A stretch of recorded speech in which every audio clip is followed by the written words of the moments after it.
Hey, good afternoon. Today is Wednesday, July the 14th.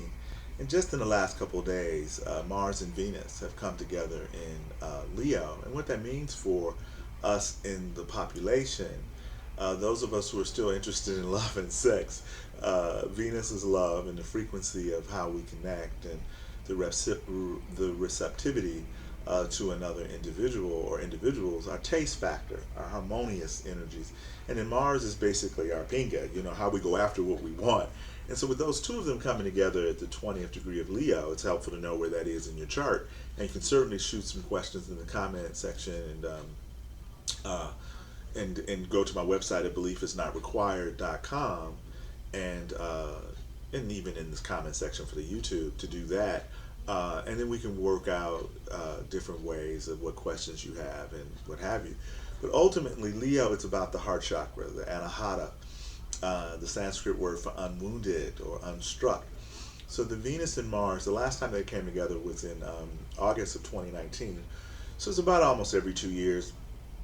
But that was in the sign of Virgo, and that's more about the precise, exact way of connecting, which a lot of times can come from the shadow side of guilt or blame, the Virgo Pisces axis. But the Leo one is about enjoying oneself and being the center, because Leo's ruled by the sun. But the center does not necessarily equate with selfish. You can just be using your energy as self-referential. So you're looking at how do I come from uh, placing myself in a relationship or bringing more of the childlike spontaneity and joy, because a lot of times we get together and we're healing each other's wounds, or we're picking at each other's wounds, or we're wounding each other.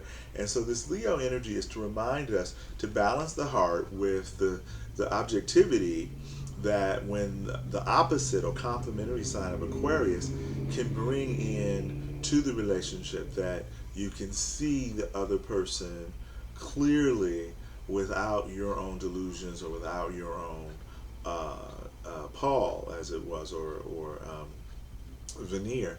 I also think that this is happening at a time where we've got Pluto moving through Capricorn.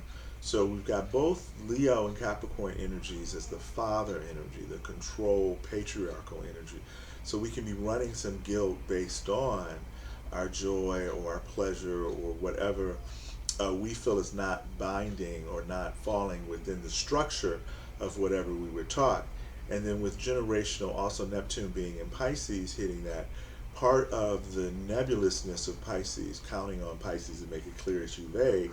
um, Leo Pisces energy can be the development, the conscious development of one's ego and one's desire in order to sacrifice or to make holy or whole through Pisces, being as non judgmental as possible.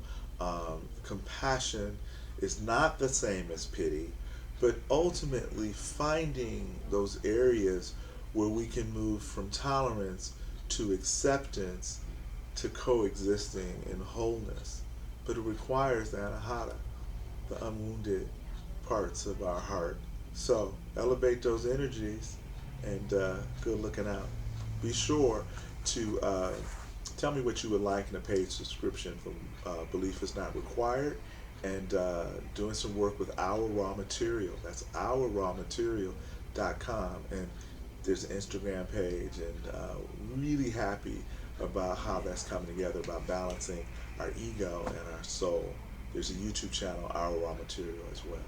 Thanks, and enjoy the rest of your week.